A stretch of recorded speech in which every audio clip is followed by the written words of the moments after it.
قربانی کا چاند قربانی سے 10 دن پہلے نظر آتا ہے، تو قربانی کے چاند نظر آنے کے بعد ان 10 دنوں میں ہمیں کیا کرنا چاہیے، ان اعمال کے بارے میں جانیں گے۔ تو آئیے جانتے ہیں کہ وہ کون سے اعمال ہیں کہ جن کو ہمیں اہتمام سے اس 10 دنوں کے اندر کرنا چاہیے۔ تو اس میں سے سب سے پہلا نمبر ہے کہ قربانی کرنے والا بال اور ناخن نہ کاٹے۔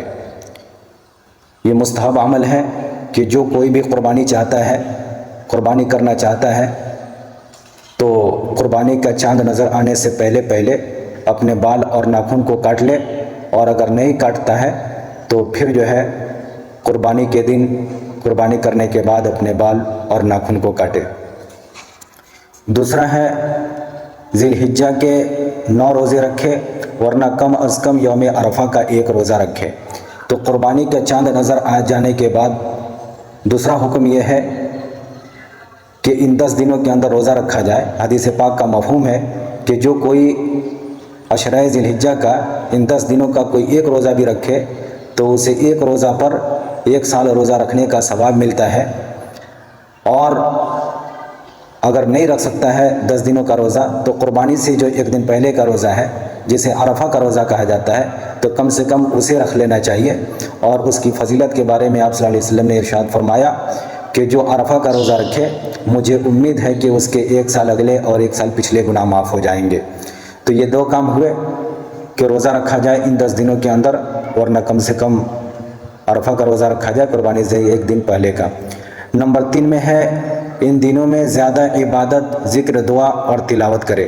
ان 10 دنوں کے اندر جتنا زیادہ ہو سکے اس میں عبادت اور ذکر و اذکار کا اہتمام کرنا چاہیے۔ حدیث پاک کا مفہوم ہے کہ نبی پاک صلی اللہ علیہ وسلم نے فرمایا اللہ تعالیٰ کو ان 10 دنوں میں عبادت سب سے زیادہ پسند ہے، تو اللہ تعالیٰ اس میں پسند فرماتے ہیں کہ ہم زیادہ سے زیادہ اس میں عبادت کریں۔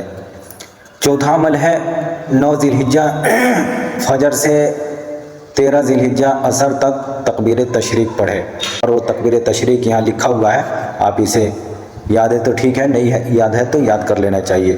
تکبیر تشریق ہے اللہ اکبر اللہ اکبر لا الہ الا اللہ اللہ اکبر اللہ اکبر وللہ الحمد۔ تو یہ تکبیر تشریق ہے، ہندی میں بھی لکھا ہوا ہے، آپ اسے یاد کر لیں۔ اور 9 ذی الحجہ کی فجر کی نماز سے لے کر کے 13 ذی الحجہ کی عصر تک پڑھا جائے گا 5 دن۔